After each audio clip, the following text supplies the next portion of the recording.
अस्सलाम वालेकुम व्यूअर्स, उम्मीद है आप सब खैरियत से होंगे। हमने टॉपिक जो स्टार्ट किया हुआ था वो था प्रेजेंट टेंस टेंसेस को क्लियर कर रहे हैं। उस सीरीज़ में जो हमारा आज टेंस आ रहा है उसके प्रेजेंट परफेक्ट टेंस है, कॉन्टीन्यूअस टेंस है। इसके रूल मैंने पहले एक्सप्लेन कर दिए हैं। पॉजिटिव सेंटेंसेस की भी वीडियो मैं अपलोड कर चुकी हूँ। न्यू व्यूअर्स आप पुरानी वीडियोस को देखेंगे तो आपको इससे पहले प्रीवियस वीडियोस जो हैं तो आपको ये रूल और इसके जो स्ट्रक्चर है वो बेटर तरीके से समझ आ जाएगा।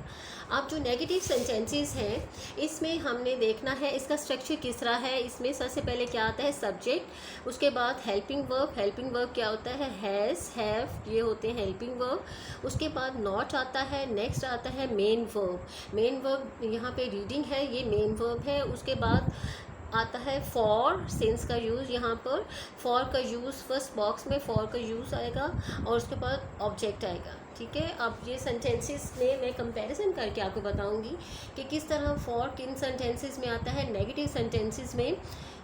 और पॉजिटिव में मैंने कुछ एक्सप्लेन किए थे इनके रूल और कुछ नेगेटिव में एक्सप्लेन कर रही हूँ। आज जो हम रूल एक्सप्लेन कर रहे हैं इसका फॉर किन सेंटेंसेस में आता है।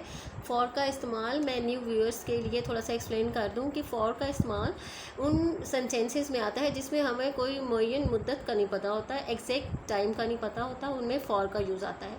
फर्स्ट वीडियो जो प्रेजेंट परफेक्ट कंटिन्यूअस टेंस की है उसमें मैंने मुकम्मल तौर पर इसको एक्सप्लेन किया है डिटेल से। आप वो देखेंगे तो ये आपको इजीली समझ आ जाए।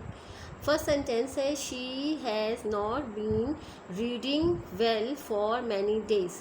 यहाँ इस सेंटेंस में फॉर का इस्तेमाल इसलिए आया है कि मैनी डेज़ को एक्सप्लेन किया गया है कि कौन से डेज़ हैं वो नहीं क्लियर, कि किस मंथ के डेज़ हैं वो क्लियर नहीं किया गया। जिस बात में बात क्लियर ना हो, मंथ का जिक्र ना हो, उसमें फॉर आता है एज कंपैरिजन। दूसरा सेंटेंस जिनमें सिंस आता है इसका स्ट्रक्चर भी सेम ही है।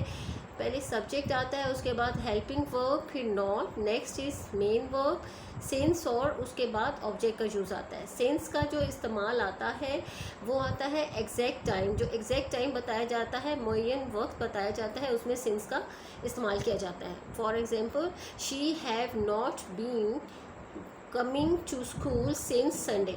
अब सिंस में क्यों आया है, क्योंकि उन्होंने बताया है कि संडे को, एतवार को वो स्कूल नहीं आ रही है, एतवार से नहीं आ रही है।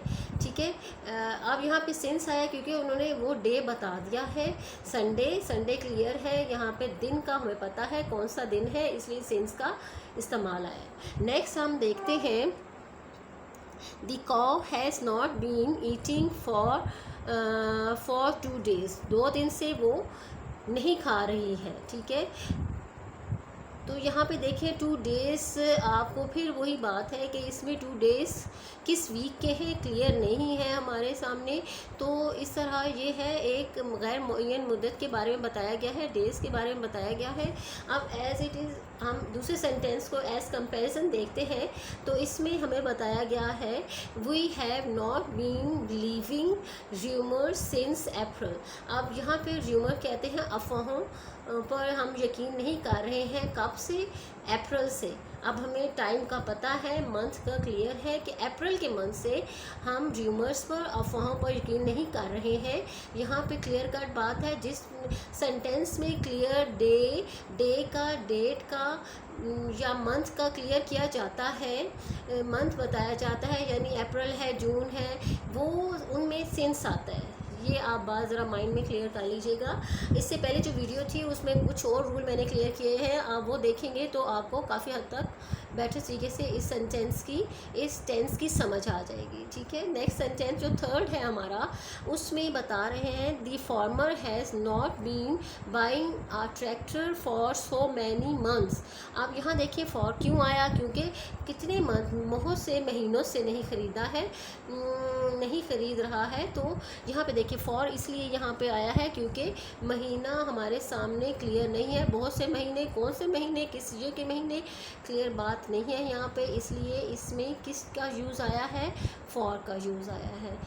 नेक्स्ट सेंटेंस एज कंपैरिजन हम देखें तो इसमें आ रहा है he has not been living in this house since 1999।